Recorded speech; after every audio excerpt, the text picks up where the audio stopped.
Hey, how's it going, Cat Army? FSUA Gaming here today with a pretty cool build. So this one right here is an old school VFC Daniel Defense M4. As you can see, this thing is kind of beat up. The wires on the back is definitely prone for a big old fire, as you can see. And on the bottom, the motor plate is the incorrect motor plate, and it's missing a screw, causing this to happen, which is not good for any of the angle of engagement of the motor, the pinion gear, or the bevel gear. And then for the accuracy issues as well, as you can see, the outer barrel has a lot of sloppy slop. As you can see, I can move this thing around all day, and this whole gun is just kind of shaky. So we're gonna give this bad boy some FSUA custom love, and also replace everything that is missing, like its fire selector, motor plate, and all that stuff. Without further ado, let's get right into this build.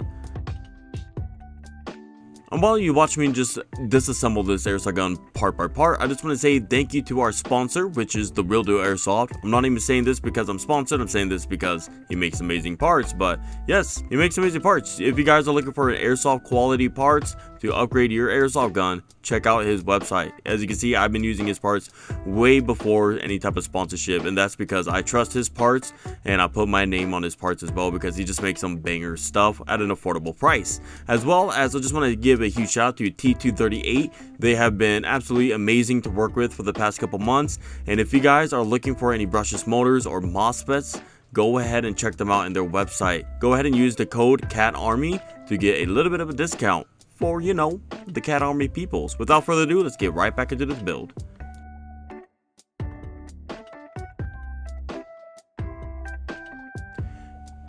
And finally, once we got to the gearbox, I cracked it open and I saw a lot of stuff I didn't want to see, which was plastic and little tiny shiny parts. So as you see on the bushings, there's some little gunk around the bushing holes, which isn't always a good sign to see. And the spring guide had a lot of plastic, as you can see, falling off. And inside of the bearings, there just seems to be like some old lube that has some sand mixed in with it, which isn't very good. But on the bright side, the bevel gear had no wear and tear, so that means it probably wasn't shot with the motor plate sitting like that. But the piston, on the other hand, was absolutely yeeted and demolished. As you can see, this thing has some pretty bad damage on it.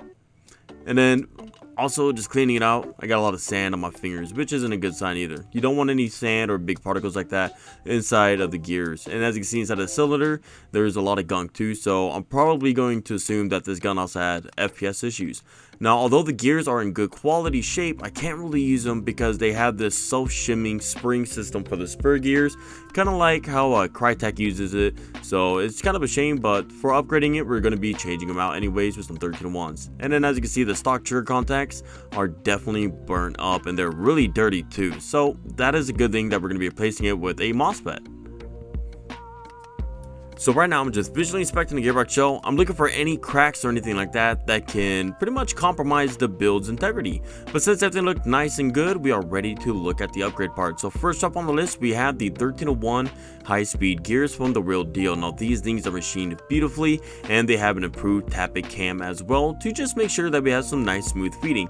But the first thing we want to do when installing new gears is to make sure your pinion and your bevel gear are aligned, and they're pretty much meshing together properly. You want to make sure that it's not too high or not too low. So as you can see, I'm going to be installing the T238 QRBLS motor, and this brushless motor is absolutely amazing. And as you can see right here, we have perfect meshing. They line up amazingly, and as you see, spinning with my thumb, there's not a lot of force that needs to apply, so that's a really good sign. So I have the whole gearbox shimmed up, and we're essentially looking for about 0.1 to 0.2 millimeters of play side to side, and that is exactly what we got. So now we're going to move right on to shimming the spur and the sector gear with the same methods. And as you can see, the gears are spinning buttery smooth, which is exactly what we want. Make sure you kind of shake it around, spin the gears at different angles to make sure that the pitches doesn't change. If the pitches doesn't change, you're ready to go on and move to the next part, which is just installing the MOSFET and the rest of the stuff. So as you can see, I am installing a little bit of lube on the ends of the gears to just make sure that the shims don't fall off the gears. Next up, we got the T238 version 2 1.7 Pro optical MOSFET. This thing is a banger. It's only about $38 and it runs amazingly. It just doesn't run anything DSG, but SSG, brushless, or brushed, they run perfectly. Now, I do see a lot of people are talking about issues with the connectors desoldering off, but a lot of times that is because people are actually soldering off the gel blaster signal wires to control the magazine. But I snip them off, fold them, and then solder them together, which I've never had any issues with them. Next, we're ready to reroute and install the wiring.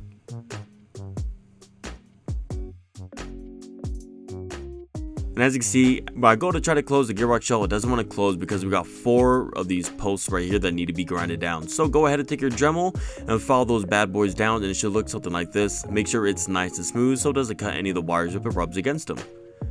Next up, just close the gearbox shell, make sure they align perfectly and they click and everything is nice and flat. And from there, I'm going to go ahead and install the piston assembly. So I'm going to be using the Real Deal Ultimate 2025 piston assembly with the FPS Soft Air piston head. Now with this piston, you don't need to do any type of AOE correcting because it's already an elongated piston. And it's already super lightweight, which makes it perfect for a high-speed build like this. And since we're already here, we're going to go ahead and Loctite the grub screw that holds the pinion gear onto the motor. And we're going to be using the Real Deal cylinder head alongside the FPS Soft Air piston head to give us super good air seal. As you can see, absolutely no air leaks. And we're going to make that even better with the 21.1 polymer nozzle from the Real Deal AIRSOFT, and it's going to make sure that we have perfect air compression through and through for the whole entire system. Now it does come with 2 O-rings. Make sure you pick the O-ring that is right for your cylinder head. For instance, you can check it if you install the thicker one and the air nozzle drags and has a lot of friction. You don't want to use that because for a high-speed build, you're going to have a lot of misfeeds, misjams, and just a whole lot of issues. So make sure that the air nozzle is able to slide nice and freely, and make sure you have perfect air seal, of course. Next up, to make sure we have perfect feeding, we're going to pair this with the Real Deal AIRSOFT version 2 tapper plate as well. So as you can see, this whole build is pretty much just the Real Deal AIRSOFT in T238 parts.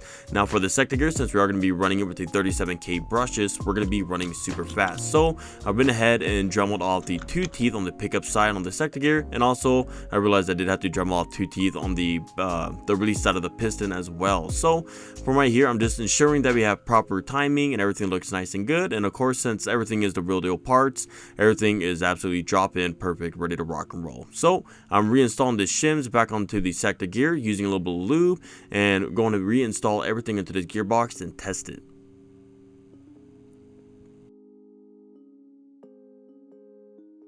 And I'm also going to be giving him a Real Deal stronger tapper plate spring, which is essential for any type of high-speed build. If you're running a DSG 1301, 1601s even, you might want to give one of those because there's pretty much just going to fix any type of feeding issues or anything like that.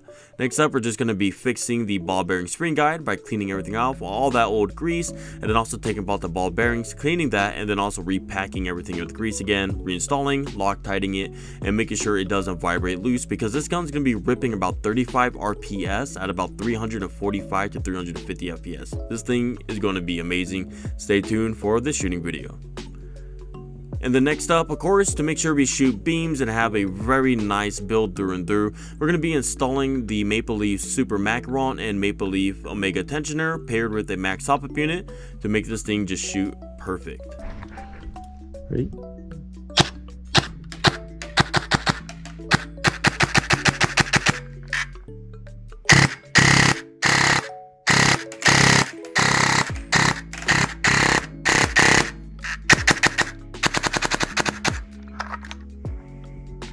Oh, can't even see anything. There we go.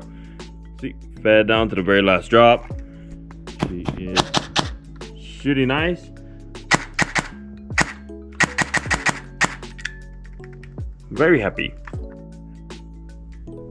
And as you can see, Cat Army, that is the completed video. Now this Brushless M4 definitely came out super clean.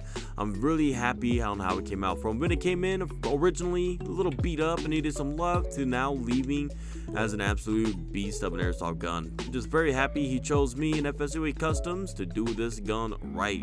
Anyways, without further ado, if you guys like this video, please like, subscribe, and comment down below. And yeah, have a wonderful day, Cat Army. Peace.